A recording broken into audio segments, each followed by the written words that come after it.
Shalom, selamat malam, salam sejahtera untuk kita sekalian. Mari kita renungkan lagi firman Tuhan bersama-sama dengan judul Hati yang Semakin Gemar. Mari berdoa. Terpujilah Engkau Tuhan Allah yang sudah memelihara kami sepanjang hari ini. Terima kasih Tuhan atas waktu kami boleh merenungkan lagi firman. Kami memohon Tuhan bersama dengan kami. Di dalam nama Yesus Kristus kami sudah berdoa. Amin.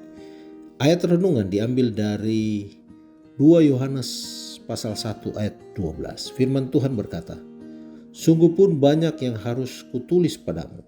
Aku tidak mau melakukannya dengan kertas dan tinta, tetapi aku berharap datang sendiri kepadamu dan berbicara berhadapan muka dengan kamu, supaya sempurnalah sukacita kita."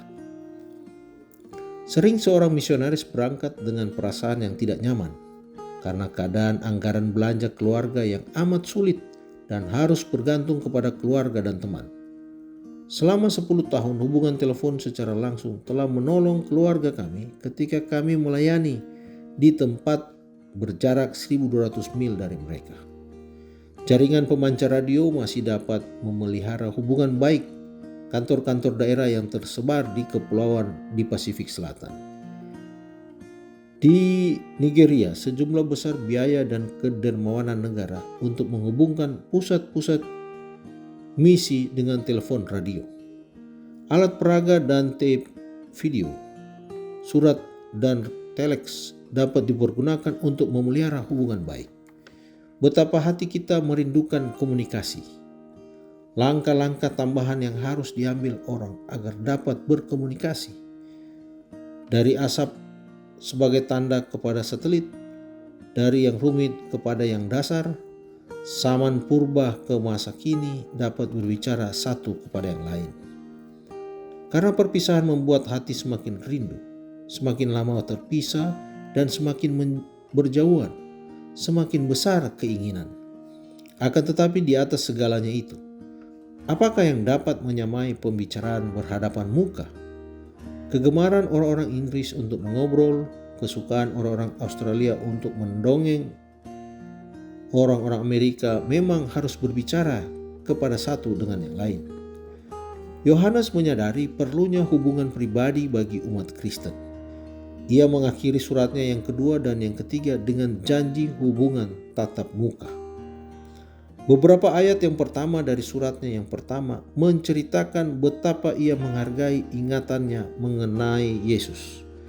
Ia menekankan bahwa ia sudah melihat Yesus berhadapan muka, menjamahnya, bergaul dengan dia. Berdoa berarti berbicara kepada Allah. Bernyanyi berarti memuji Allah. Berkhotbah berarti mendengar Allah. Alkitab menyatakan Allah kepada kita. Saudara, tidak lama lagi jarak sebagai penghalang akan lenyap. Tidak lama lagi Tuhan akan membalikan kekacauan Babel itu, lalu memberikan kepada kita bahasa sorga. Tidak lama lagi kita akan memandangnya berhadapan muka. Bahkan di dunia ini pun, oleh iman kita harus memasuki sukacita juru selamat kita itu. Seperti Musa, kita harus bertahan seolah-olah melihat yang tidak kelihatan itu. Dikutip dari buku Ministry of Healing halaman 504. Mari kita berdoa. Bapa kami di surga, terima kasih Tuhan waktunya kami boleh merenungkan firman-Mu. Biarlah hati kami ini dituntun oleh Roh Kudus untuk semakin gemar belajar Alkitab, lebih banyak hubungan pribadi kami dengan Tuhan, agar kami boleh tetap bertahan sampai Tuhan datang. Bersamalah dengan kami Tuhan dalam istirahat malam ini. Di dalam nama Yesus Kristus kami sudah berdoa. Amin.